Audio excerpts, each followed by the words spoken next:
Bueno, les comentaba, ¿se acuerdan al principio de la cursada que les comenté que íbamos a llegar a un punto en donde íbamos a ver patrones de diseño? Y que esperaba que cuando empiecen a entender estos conceptos digan, ah, para esto sirve la herencia, ah, para esto sirve la interfaz, para esto sirven todos los conceptos que fuimos viendo, ¿sí? Bueno, tengan en mente eso. Traten de decir, ah, para qué sirve esto, para aquello, ¿sí? Eh, También traten de relacionarlo con los que hablamos los temas de Solid, ¿se acuerdan? Que eran Solid. Bien, principios de diseño orientados a objetos, ¿sí? Que también está todo relacionado entre sí, ¿sí? Tiene ahí un breve temario. Los patrones de diseño se dividen en creacionales, estructurales y de comportamiento, ¿sí? Ahí hay 3 por cada uno, pero son muchos más. La idea de ver estos es justamente que ustedes afiancen lo que vimos antes del primer parcial, ¿sí? Así que no es que ustedes tienen que saberlo al pie de la letra, como si quizás lo tengan que ver cuando cursen ingeniería de software, ¿sí? Que es una materia que después de esta materia tienen análisis de diseño y después de esa tienen ingeniería de software, ¿sí? Si están haciendo la licenciatura. Y si no, si no hacen licenciatura, cuando estén trabajando, es probable que tomen algo de esto, ¿sí? Suele ser parte de exámenes de ingreso o de evaluación en entrevistas laborales. Por ahí explicar alguno de estos o entenderlo, ¿sí? Y esto hace la diferencia entre una persona que por ahí sabe programar algo básico o sabe pensar de una forma más abstracta o más a nivel sistema de cómo hacer que eso que está programando sea eficiente, ¿sí? Así que presten atención, ¿sí? Interesante. Les decía, acá hay 3 nomás, pero hay muchos más, ¿sí? Yo seleccioné 3 conocidos, ¿sí? Bien, los patrones de diseño representan las mejores prácticas utilizadas para el desarrollo de software, ¿sí? Orientados a objetos. En el final les pregunto qué es un patrón de diseño y por lo general lo que espero que me digan es lo segundo, que son soluciones a problemas generales. Más bien generales serían soluciones generales a problemas recurrentes, ¿sí? Y fueron obtenidas por prueba de error durante un tiempo considerable. ¿Por qué prueba de error? Porque es un error que surge sobre el desarrollo de un sistema. Ese error sucede a menudo, entonces la solución se documentó para decir, bueno, cuando te pase esto, acá hay una solución posible. Adaptala a lo que vos estés necesitando. ¿Sí? ¿Me van siguiendo hasta ahora?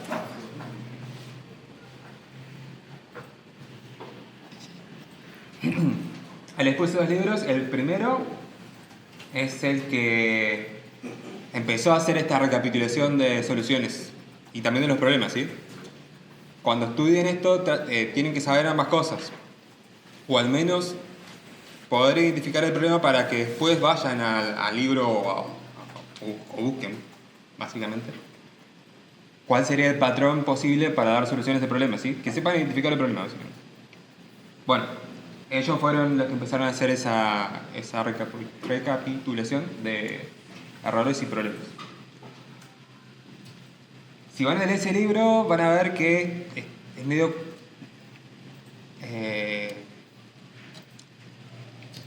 ¿cómo decirles? No es fácil de leer para los estándares de hoy, ¿sí? En su momento sí, es muy fácil de leer. Te dice problema, posible solución, ejemplos y demás, ¿sí? Pero ahora hay otros libros, como el segundo, que además de tener la documentación del mismo libro, tienen código adjuntado, diferentes tipos de lenguaje, ¿sí? Así que por ahí les recomiendo también... les recomiendo de hecho leer el segundo más que el primero, y el primero ir por curiosidad, quizás, o por si no encuentran o no entienden bien el ejemplo que le está dando el segundo. ¿Sí? El segundo está en inglés, pero yo se los puse también en español, es el que encontré ayer, que les comentaba recién. ¿Sí? Varios de los ejemplos que están acá son de ese libro, y vamos a tener 2 ejemplos. El ejemplo en sí, pensado como una forma abstracta, ya me van a entender por qué. Y después el ejemplo aplicado. El ejemplo aplicado lo pensé yo, o no sé, ya a esta altura no me acuerdo mucho, pero son distintos a los que están en el libro. Entonces pueden ir al libro y ver otro ejemplo distinto sobre eso mismo, ¿sí? Se complementa. Bien, como les decía acá en el temario, vamos a empezar con los creational patterns, ¿sí? Los patrones creacionales. Estos son los que se encargan de la lógica de crear un objeto, ¿sí? A veces la creación del objeto suele ser muy compleja. Fíjense, ustedes han utilizado algo similar sin querer quizás, o por de pura mecánica. Fíjense, en el examen tenían una clase abstracta que tenía atributos que eran random, ¿no? Y ustedes instintivamente, o casi por ejemplo, hicieron esto que es random lo pongo en un método, ¿no? ¿Hicieron eso? ¿Sí? ¿No? ¿Sí? ¿Saben por qué lo hicieron? ¿Por qué? No tengan miedo, no está mal y esté bien. Sí. Para traer el comportamiento de cómo designarle el valor a un atributo, que no esté, que el usuario no pueda acceder a eso, ¿no? Sí, pero haciendo eso hacían justamente lo contrario. Porque muchos lo dejaban público, entonces de repente ese método era accesible desde un objeto que de esa clase, ¿sí? ¿Lo ven eso?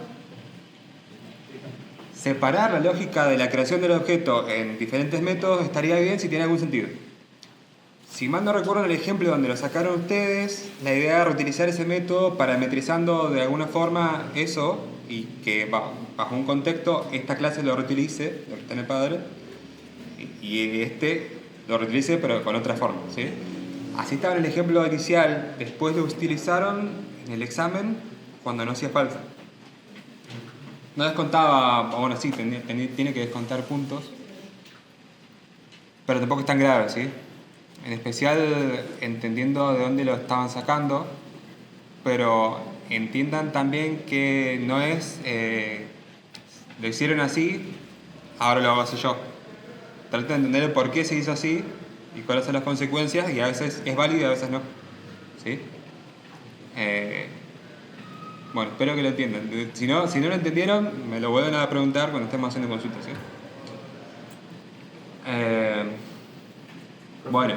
¿Qué era lo que debería bajar puntos? No, viste que lo que yo te mencionaba es que ese método termina siendo algo que podés acceder desde afuera, nuevamente, entonces cambias todo el estado del objeto al acceder a ese método nuevamente y con valores random encima, así que peor todavía, tenés un comportamiento sumamente inesperado, ¿sí? En un punto tu objeto tiene un valor de ataque-defensa y en otro punto, si lo llamaste a ese método porque es público, puede tener otros valores distintos y comportarse distintos. Pero si lo hacemos en protegido estaría bien entonces. Sí, no. Protegido te da acceso de afuera. Privado. Claro, si es privado no. Y de hecho debería ser privado. En ese instancia. A mi gusto no debería estar en el examen. En el contexto del examen. Porque no era un método que ustedes tengan necesidad de reutilizar en ningún momento. Se utilizaba construir el objeto y ya está. Vamos. Ahora, si se utilizaba en otro contexto, sí. O quizás si ustedes estaban pasando por parámetros los rangos posibles y eso les permitió a ustedes reutilizarlo de alguna forma. Pero no se ha dado el contexto. Todo esto viene a que la construcción del objeto puede ser compleja, ¿sí? Para eso existen patrones creacionales. Que ahí, como les dice, es para crear objetos escondiendo la lógica de la creación. Esto da a los programas más flexibilidad de decidir qué objetos necesitan ser creados para ciertas situaciones, ¿sí? A veces la situación de su programa va a estar incrustado en distintos contextos, ¿sí? Si ese contexto cambia, los objetos se van a crear o se van a necesitar crear de una forma distinta, ¿sí? A eso viene esta solución. Gracias. Bueno, de los creacionales, en el libro original, ¿sí? El que les digo que quizá puede ser un poco más complejo. No, en el segundo, porque las imágenes saqué justamente del segundo. Están estos, ¿sí? Factory Method, Abstract Factory, Builder, Prototype y Singleton, ¿sí? Vamos a ver acá el Factory Method, el Builder y el Singleton. ¿Escucharon alguna vez de alguno de estos? No. ¿Nada, nada? ¿Este? ¿Ni siquiera? Bueno, bien. No se van a aburrir. Espero. El primero se llama Builder, es parte de los creacionales, como ya dijimos. Y lo que hace es permitir dividir la creación del objeto en diferentes pasos y poder reutilizar esos pasos opcionalmente. ¿Sí? Por ejemplo, en el examen, imagínense que esa parte de crear random los valores era opcional. ¿Sí? Eso podría haber estado separado en otro paso, en otro step, que si después nos lo traemos va a ser un método. ¿Sí?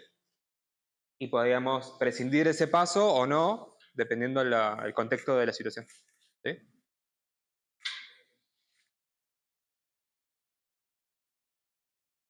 Como les había comentado, todo patrón surge primero porque había un error recurrente, un problema que se mostraba varias veces en el desarrollo.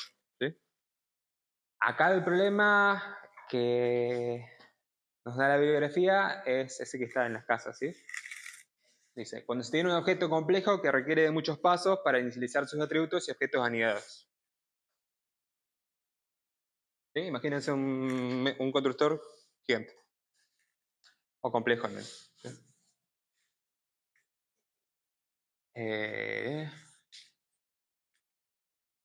Podrían llegar a imaginar un objeto que tiene muchas colecciones y que esas colecciones también deben ser creadas. Entonces imagínense una parte en donde se te dan atributos, una parte en donde hacen colecciones, iteran, crean nuevos elementos, pueden llegar a hacer consultas a base de datos, ¿sí?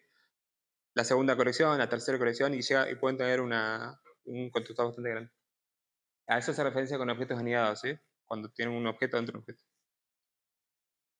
Teniendo un constructor gigante con muchos parámetros. Bueno, también puede llegar a tener muchos parámetros cuando esa información está entrando desde afuera. ¿Sí? Bien, para el ejemplo de la imagen, dice, creamos una estructura de herencia de clases, terminaremos con muchas clases porque es la misma que se agrega. Sí, imagínense. Tenemos una casa que puede tener un garage, o estatuas, o un patio, o un swimming pool, una piscina, ¿sí? Un pileta. Si hacemos una sola clase, no sé si lo llegan a ver, pero sería un constructor acá, dice house, y entre paréntesis windows, doors, rooms, tiene garage, tiene pileta, tiene estatuas, tiene patio, ¿sí? Jardín, no patio. Y la posible implementación sería nueva casa, new house, 424, true, null, null, null. New house, 42, true, true, true, true. ¿Sí? Esto ya le tiene que decir, bueno, esto está medio raro. Ya tiene muchos nulos en un constructor ¿Qué pasa si tiene muchos nulos en un constructor? ¿Qué van a tener que hacer después?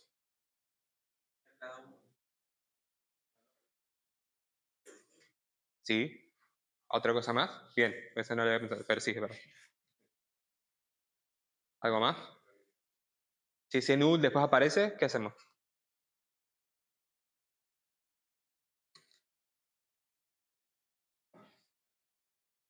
Quise mi casa y ahora le compré 2 estatuas. ¿Qué tendría que hacer con el objeto casa? Eso. Mi house.set status, o como sea. ¿Y qué pasa si hacemos un set y dejamos visible un set? Primero, ¿hacía falta que esté ese set? Quizás no. Depende del momento donde yo tengo el dato. ¿Sí? Muchas veces sí, pero si lo podemos evitar, mejor. ¿Sí? De hecho, van a ver después la programación de inmutables, no conmigo, no sé, creo que no, pero en su vida, y van a decir, qué importante que es las cosas que no se tienen que modificar. ¿Sí? Bueno, así que a menos set, en especial cuando ya tienen información de antemano, mejor. ¿Sí? Porque ese set permite cambiar el estado del objeto y si cambia el estado del objeto, cambia la ejecución de todo. Bueno, una posible solución para no tener esto así nos da el patrón de Builder. ¿Sí? Fíjese, la pregunta. Una solución podría ser esta, ¿no? Que heredes así y tengamos, bueno, si tiene un garage, house, windows, door, rooms y garage. Y cierre. Hacemos lo mismo, pero con ese parámetro. Entonces, ¿quién nos responde? Dice, terminaríamos con muchas subclases por cada mínima cosa agregada. ¿Sí? Entonces tampoco tiene mucho sentido. ¿Y qué pasa cuando empezamos a cruzar? ¿Qué hacemos ahí? Se vuelve un árbol gigante. Bueno, la solución es esta. ¿Se acuerdan que les había comentado del UML, no? Bueno, acá empieza a cobrar sentido el que entender su sistema en un gráfico sea conveniente. ¿Sí? No se asusten, es bastante simple. ¿Sí? Fíjense, la idea es pensar una clase que les permita construir los objetos. Fíjense acá, sería House Builder, que permite tener métodos que agreguen lo que yo estoy necesitando para ese objeto, a necesidad. ¿Sí? Extrae el código de la construcción del objeto fuera de su clase y lo mueve a otra capa de abstracción. Todo lo que estamos viendo hasta ahora va a ser agregar capas de abstracción a lo que estamos tratando de hacer. ¿Sí? Pasos intermedios, pero que son necesarios. Dice, la interfaz builder declara los pasos comunes a todos los builders. A todos los builders, sí. Uno. Interfaz. Acá podemos tener interfaz. ¿Se acuerdan qué era interfaz?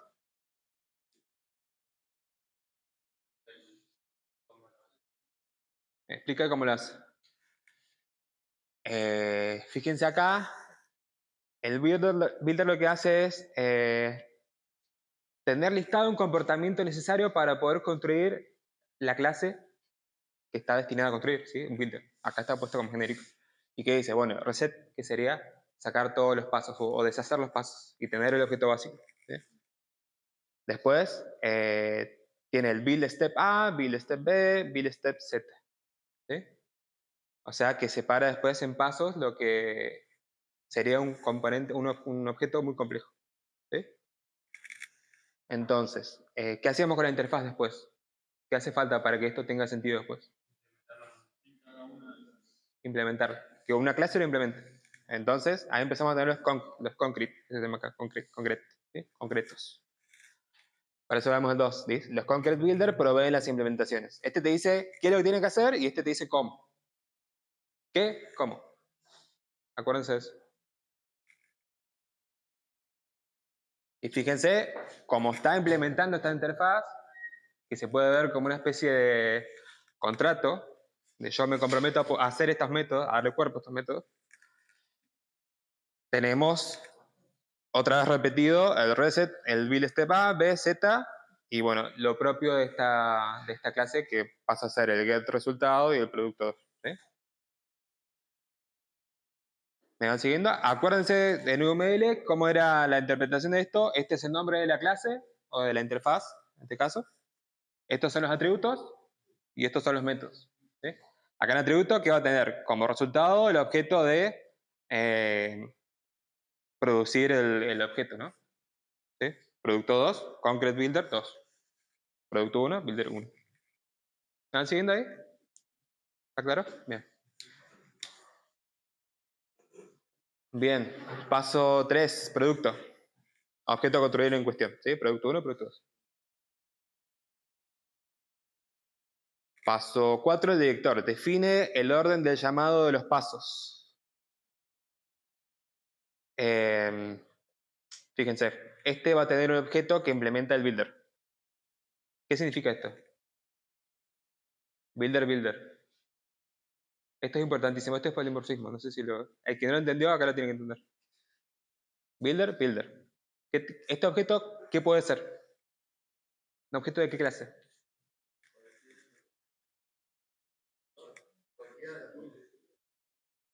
¿Cómo? Un poquito más alta, con confianza. Lo que dijiste también está bien. O sea, es la interfaz implementada. Es la interfaz implementada, sí. La interfaz builder implementada en una clase. Un pasito más te falta. Lo que está haciendo está bien, pero le está faltando un poquito más. ¿Es un objeto de esta clase o de esta clase? No, esto es una interfaz. No puedo hacer clases. ¿Sí? En algún punto yo tengo New Concrete Builder. En algún punto tengo Builder, le asigno New Concrete Builder 1. O New Concrete Builder 2. ¿Sí?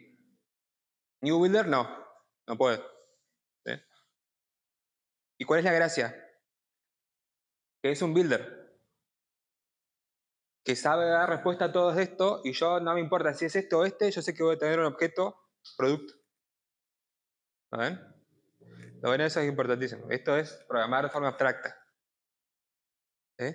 A mí no me importa cuántas concrete builders yo pueda tener acá, o qué es lo que puede ser gigante, ¿sí? Puede ser la casa con garage, la casa con estatuas, la casa con garage y estatuas, todas las combinaciones posibles. Pero acá va a ser una casa, acá lo veo como una casa, ¿sí? Y después le puedo pedir todo lo que la casa sabe hacer, o en este caso es el builder que construye, ¿sí? Pueden pensarlo como, si seguimos la analogía de las casas, este sería como el contratista que hace las casas con estatuas y el otro contratista que hace la casa con filetas y así, ¿sí? Y después está en la forma de hacer las casas y después la casa en sí, ¿tá? Y el director es, bueno, el que dice, bueno, voy a hacer este, aquello, ¿sí? Fíjense otra vez, él define el orden de llamado de los pasos. Y bueno, tiene su constructor, tiene la posibilidad de cambiar entre builders y tiene la acción de hacer el objeto en sí, el producto en sí, ¿sí? Y fíjense acá hay un pequeño detalle, no sé si llega a ver, quizás no. No sé si puedo hacer zoom acá. ¿Puedo hacer zoom? Bien. Fíjense, dice, esto estaría dentro de la clase de arriba, ¿sí? Dice builder.reset, o sea que limpia el builder. Y después dice, bueno, si viene de un tipo simple, hace el llamado al builder y los pasos del A, ¿sí? El paso A. Fíjense que ambos tienen paso A. Entonces podría ser, y porque está declarado allá también, ¿sí? Si yo tengo algo acá que no está declarado allá arriba, no lo voy a poder saber porque yo sé que es un builder, pero no sé si es Concrete Builder 2 o 1 o Z, lo que sea, ¿sí? Yo lo puedo llamar porque sé que es un builder y tiene esos pasos. Si no es simple, es el complejo, entonces va a ser el paso B con el paso Z. ¿Está? Bueno, y aquí hay un detalle de estos métodos también. Fíjense, el reset de un builder sería hacer nuevamente el objeto que está abajo del producto, limpio, vacío. Y el agregar los build steps sería como set está el valor. ¿Sí?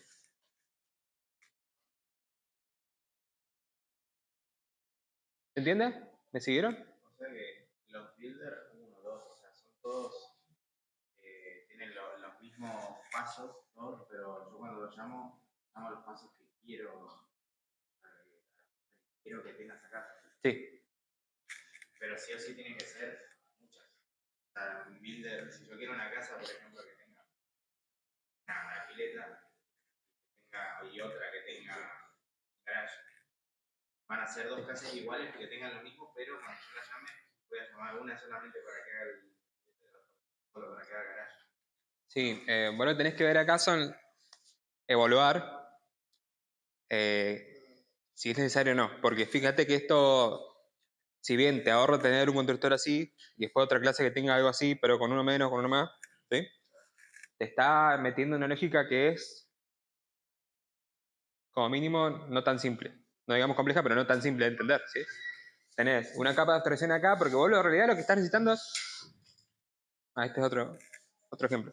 Perdón. Se me fue lejos.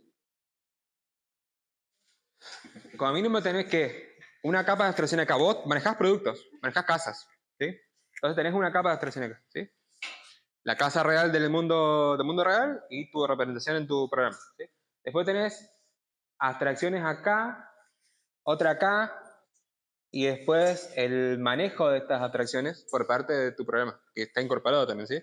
Entonces es algo complejo de agregar. Así que vos analizá si vale la pena o no. No me vas a hacer un builder para crear el Pokémon, justamente. ¿Sí? No tiene mucho sentido. Y yo tendría que tener builders para cada una de las posibilidades.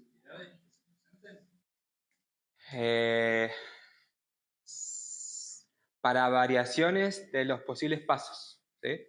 Fíjate que vos tenés A, B, Z, y a veces tenés combinaciones posibles entre sí. Vos podés llamar al Concrete Builder 1 con el paso A y el Z, o con el paso A y B, ¿sí? Pero si vos después tenés variaciones entre Step A y Step A, vas a tener que hacer otra clase, ¿sí? Salgamos de lo tan abstracto de decir builder, director, client, client y director lo vamos a tener repetido en todos los patrones. Client sería su sistema, ¿sí? Lo que va a hacer uso de todo esto que estamos definiendo acá. Fíjense, cliente tiene acá B, new concrete builder, D.new director.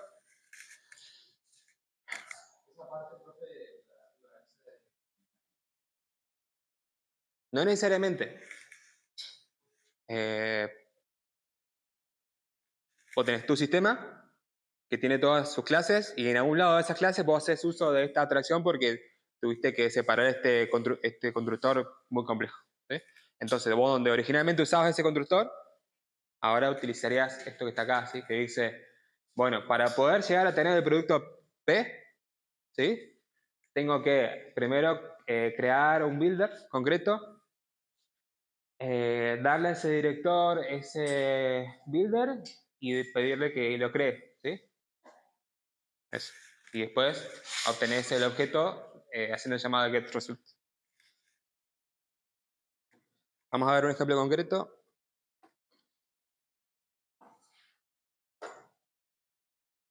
Bueno, este es el ejemplo que les da el libro concreto. Y después tenemos otro ejemplo más, que es el pensé yo, ya no me acuerdo bien cuál es, pero es con seguridad más fácil para que se pueda entender, ¿sí? Este ejemplo apunta a crear diferentes tipos de autos, como también algo tan diferente como un manual de usuario para un auto. Bueno, fíjense eso. ¿Qué diferencia a una interfaz de una clase abstracta? ¿De acuerdo?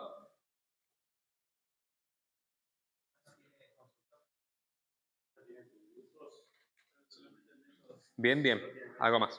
Buscaba la tercera. También. Bueno, tiene más diferencias de lo que esperaba que me diga. Una más.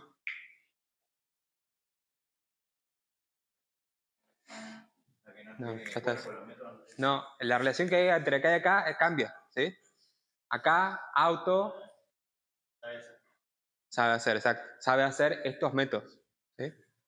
Pero si fuese una clase abstracta, es un, ¿sí? Recuérdense, eso es importante, porque en especial si están trabajando con Python, a nivel, bueno, ya lo vieron, a nivel de programación, la interfaz es lo mismo que la clase abstracta, ¿sí?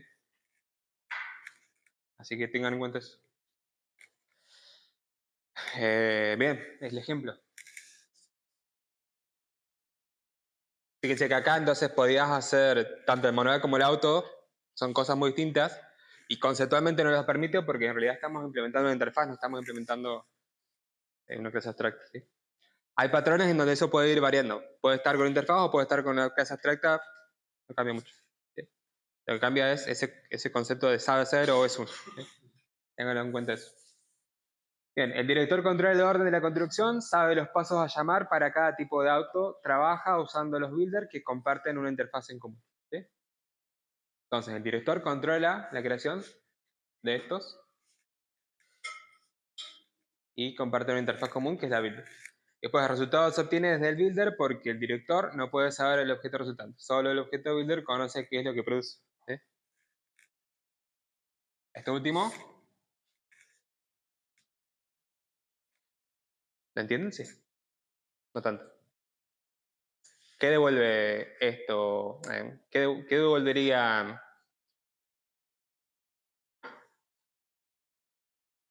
¿Qué devuelve? Un objeto tipo específico. Sí, acá sabe que es un auto, acá sabe que es un manual, pero acá el director en realidad está pidiendo a builder. Acá no sabe bien qué es, ¿sí? Puede ser un manual o puede ser cualquiera de estas cosas. Por eso dice que no sabe específicamente qué es. Entonces veamos, el builder tiene el reset, que es que limpia el objeto, el seteo de asientos y un número de asientos, un seteo de motor y un seteo de la computadora, el computer, y un seteo de GPS, ¿sí? Entonces, después, para poder crear un auto, voy a decir, bueno, les doy los pasos necesarios, no voy a ajustar todos. Quizás un auto no tenga GPS, pero sí o sí tiene que tener un motor, ¿no? Y asientos. Entonces, estos pasos están obligados, después estos son opcionales. Entonces, tenemos un objeto que puede ser o muy complejo, o más chiquito, o más grande, ¿sí? Después, tenemos la creación del manual del auto, estamos hablando. No, mentira. No es el manual del auto. Es un auto manual o una caja automática, ¿sí? Ahí está la diferencia. Podría ser el manual del auto también, pero carece un poco de sentido porque tendría que coincidir justo la cantidad de estos pasos, ¿sí? Entonces no sé si tiene mucho sentido que un manual sea el ST de asientos o motor, ¿sí? Quizás si estamos pensando en adjuntar la documentación del motor, adjuntar la documentación de bla bla, ¿sí? De esos pasos, pero no tiene mucho sentido. Entonces, acá tenemos el seteo de, para hacer un auto manual, lo que va a cambiar va a ser el engine, en este caso, supongo.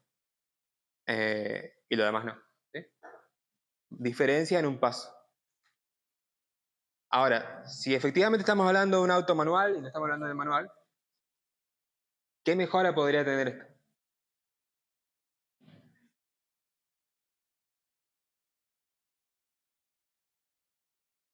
Un manual de un auto. Claro, estamos hablando de un auto automático y uno manual, ¿sí? Esto seguramente lo hizo el autor seguramente es yankee, americano, norteamericano. Entonces está muy acostumbrados a pensar en auto directamente como un auto automático. Nosotros no, manual. Acá hace la diferencia entre un automático y un manual, ¿sí? Entonces, para hacer el automático va a hacer estos pasos opcionales si tiene GPS, si tiene computador o si no tiene, ¿sí? Acá lo mismo. Asientos, motor, trip computer, GPS, resultado, ¿sí? Estos pasos van a variar. Ahora, bueno, expliquemos eso y después le hago la pregunta nuevamente. Tenemos el director, que lo que va a hacer es tener, ¿sí? Que determinar que para hacer, por ejemplo, una SV, ¿sí? Va a necesitar un builder y va a necesitar ejecutar esta cierta cantidad de pasos, ¿sí? Para hacer un auto deportivo va a necesitar el builder y va a necesitar otro de estos, ¿sí? O uno de estos y esta cantidad de pasos, ¿sí? Por ejemplo, si es un auto deportivo, la cantidad de asientos van a ser 2, ahí ya varía en un aspecto al menos. El motor va a ser distinto, va a ser un New Sport, debe ser más fácil.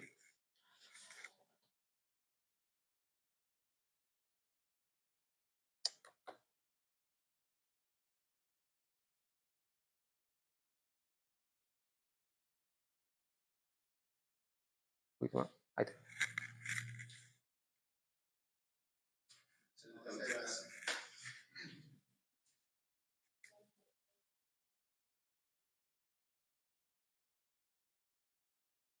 Ahí. Entonces, para ser deportivo va a necesitar 2 asientos, un motor deportivo, ¿sí? Y tiene computador y GPS. ¿Sí?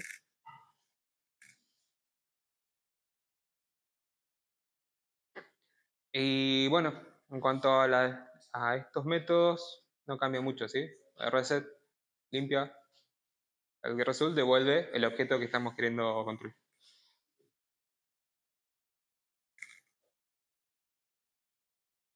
Otra vez, dos capas de abstracción, ¿sí? El objeto que quiero, los pasos necesarios y el cuerpo de esos pasos, y después los pasos que necesito de cada uno de estos para hacer algo específico, ¿sí? Para el automático hay variantes de estos pasos y para el manual hay variantes de estos pasos. Entonces, si desglosáramos en estos, tendríamos muchas más, ¿sí?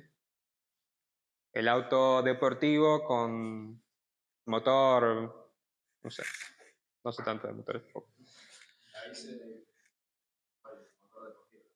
Claro, pero fíjate que puede ser motor deportivo 1, ¿sí? Después tenemos otra vez el auto deportivo, pero con el motor deportivo 2, entonces ya tenés variaciones de esto. ¿Sí? Tenés variaciones acá y variaciones allá de los pasos que vas a necesitar. ¿Sí? Es una doble capa. Bien, no se asusten, vamos a ver código un ratito más. ¿Cómo estamos a tiempo? Pero en ese caso, al fin y al cabo nos quedarían muchas subclases por modificaciones mínimas. El director tiene que llamar al constructor de lo que yo quiero, al fin y al cabo va a tener que llamar al constructor de algo muy específico. Acá tenés 1 a 1, un builder por cada objeto. ¿Sí? Después acá te ahorras clases en las posibles variaciones que tengas de necesidad de estos métodos, que van a estar determinadas por el director. El director te va a decir, bueno, usa este paso, este, y este pasar otro parámetro, y este hace con otro, y este no lo haga, y este sí, ponele. ¿Sí? Entonces va a tener un car, pero un car con una cosita menos. ¿Sí? En ese punto sí te ahorras quizás una sobrecarga de constructor, como mínimo. Como estábamos viendo en el principio que decía house y tenía 2, 3, 4 y null, null, null, bueno, ese paso te lo ahorras. Después si tenés, acá sí puedes llegar a tener más clases. Pero es en un segundo nivel de abstracción. O sea, te lo ahorras diciéndole qué pasos tiene que hacer. Para de hacer. Claro. Exacto. Bien, usar cuándo. El algoritmo para crear el objeto complejo debe ser independiente de las partes que hacen el objeto y cómo debe ser ensamblado.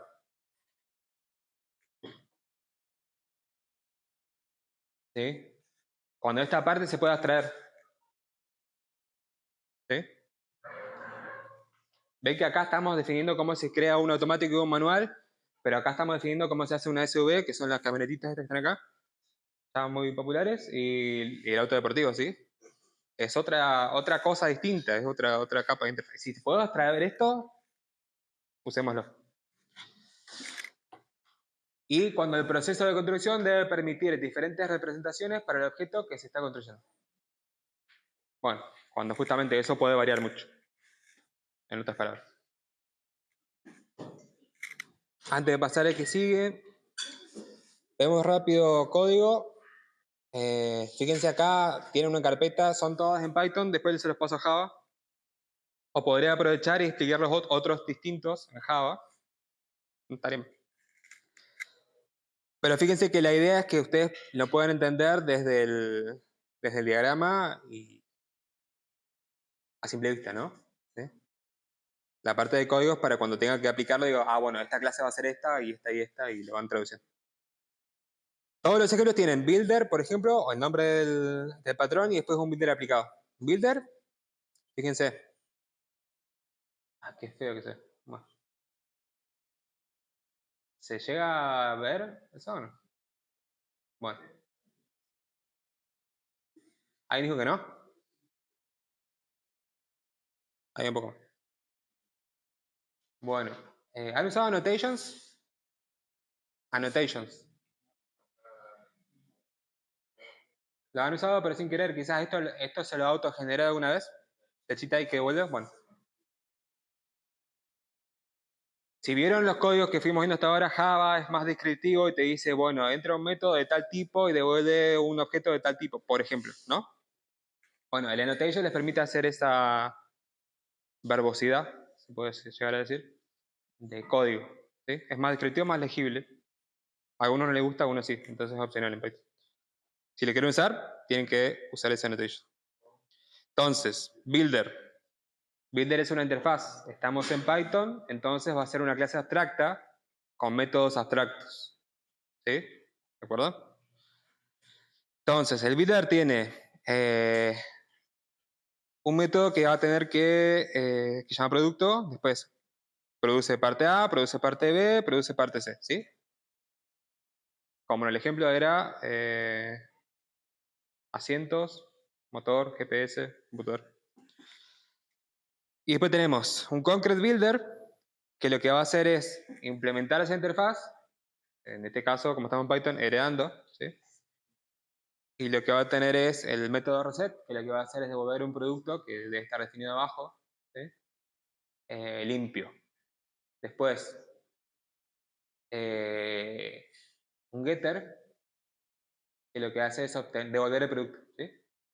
Lo resetea, lo resetea limpio, ¿sí? Después, produce parte A, produce parte B, produce parte C. ¿Por qué lo devuelve limpio? Porque la idea es que esto lo utilice el director y el director le diga, bueno, obteniendo el objeto, después le llamo esto, después le llamo este, y este no quizás, no lo necesito. Y después recién el director va a devolver ese objeto, ¿no? Ya completamente hecho. Y aquí tenemos producto 1, que va a ser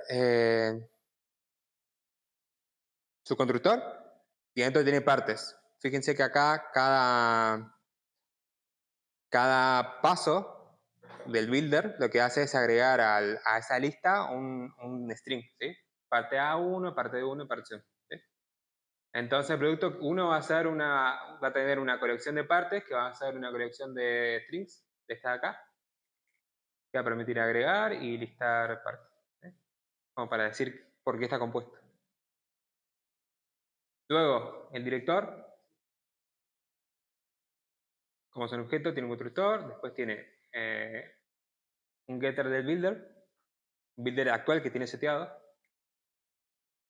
etcétera del builder. Esto podría estar acá, ¿sí? como parámetro. Pero bueno, como puede cambiar en tipo de ejecución el director es uno solo, ¿sí? Lo que va a ir cambiando es el builder. Entonces, como puede ir cambiando, el set va a ser necesario en este caso. Y luego, fíjense, el director tiene la capacidad de decir, bueno, puede hacer este producto o este producto o este producto. ¿Sí? Todas las posibles variantes. Esta clase va a ser grande dependiendo de las posibles variantes de cada builder y de cada paso del builder que vos quieres. ¿Sí? En este caso, lo dice simple son dos, lo base simple son dos. Dice build minimal viable product y build full feature product. ¿Sí? Esta frase la van a leer quizás si empiezan a trabajar o a leer documentación, si empiezan a trabajar con equipos o que usan muchos términos en inglés o que hablan inglés justamente. El minimal viable product es como el producto con las mínimas capacidades como para empezar a utilizarse. ¿Sí? Bien, entonces, el producto mínimo solamente con la parte A y el producto con todas las funcionalidades va a ser A, B y C. ¿Sí? Entonces, esto ya sería la parte del main. Esto es lo mismo que veíamos allá arriba en el gráfico. ¿Sí? Creo un director, creo un builder y al director le paso al builder. Entonces, empieza la ejecución, al director le pide un objeto mínimo. ¿Sí? Y ahí lo imprime. Y después le pide un objeto más complejo, ¿sí? Con todas las funcionalidades. Y lo imprime.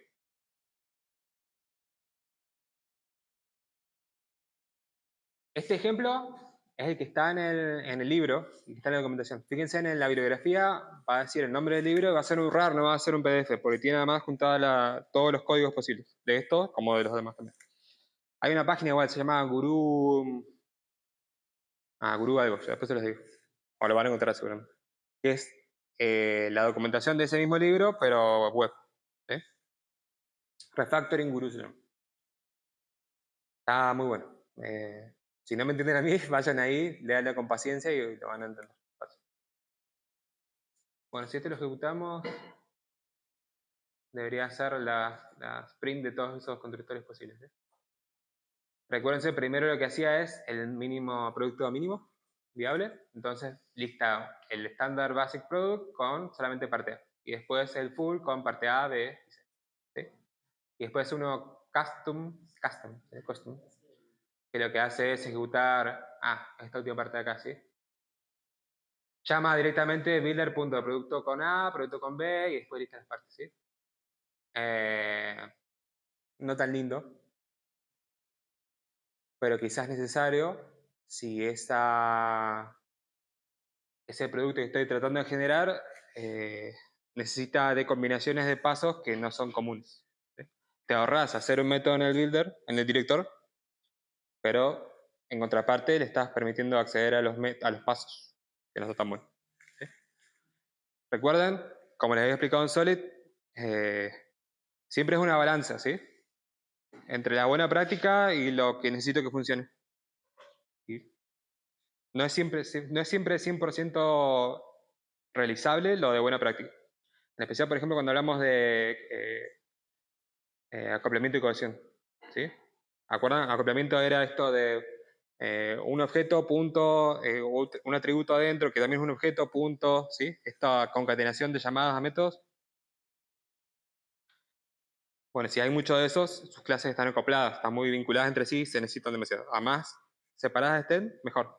Pero el orientado a objetos, ¿en qué se basa? En que se comuniquen y se pasan mensajes. Entonces, si no existe eso, no puedo hacer el programa. Es una balanza. Rápido, al otro ejemplo, les doy un break chiquitito y explicamos uno más al menos. El aplicado es un smartphone, ¿sí? Fíjense, tenemos un builder y después tenemos el concrete builder y el producto, ¿sí? Y después un director y después el uso de eso. Volvamos. El builder lo que va a tener es, esta es la interfaz, ¿de acuerdo? Entonces la declaración de métodos que necesito. Entonces, va a tener la pantalla, la placa de red y otra placa que es la de Bluetooth. Suelen venir juntas, pero bueno, en este caso, para el ejemplo, está separado, ¿sí? Entonces, tenemos un concrete builder smartphone que puede hacer en este caso, no sé, Samsung o iPhone, lo que ustedes tengan, ¿sí? Que lo que va a hacer es hacer su versión de teléfono con la más barata, va a tener la pantalla sola, ¿sí? Pero no va a tener otros dos. Entonces, por ejemplo, acá la pantalla simple, ¿sí? Siempre manejamos string, básicamente. Pantalla wireless. Banda 5G, Bluetooth, ¿sí? Después tenemos el producto en sí, que bueno, esto va acá, a modo de ejemplo, siempre es un arreglo con string, pero va a ser más complejo, ¿sí? Recuerden que esto es todo el circo este de crear clases, abstracciones y demás, es para obtener este objeto smartphone en este caso, ¿sí? Entonces este objeto va a ser el que más van a necesitar ustedes. Bien, después el director lo que va a hacer es, acá, va a tener las posibles combinaciones de esos métodos, ¿sí? Voy a querer un teléfono que tenga pantalla y Bluetooth, o un teléfono que tenga pantalla y red, pero no Bluetooth, ¿sí? En este caso, el básico pasó a ser un teléfono que tiene una pantalla y la placa de red, ¿sí? Para mandar mensajes. Y el full va a tener la pantalla, la red y el Bluetooth, ¿sí? Bueno, después está el simple uso, ¿sí? El director, que el director, a ese director le paso el builder y después de ese director le puedo pedir el método que estamos entonces en el build básico o el build full, ¿sí? Espero que con este ejemplo se entienda más fácil. ¿Se entiende más fácil? Bien. Entonces, no se asusten. Este fue un patrón fácil. No se asusten cuando veamos los más complejos, que vamos a llegar a un punto en donde se baja más a tierra.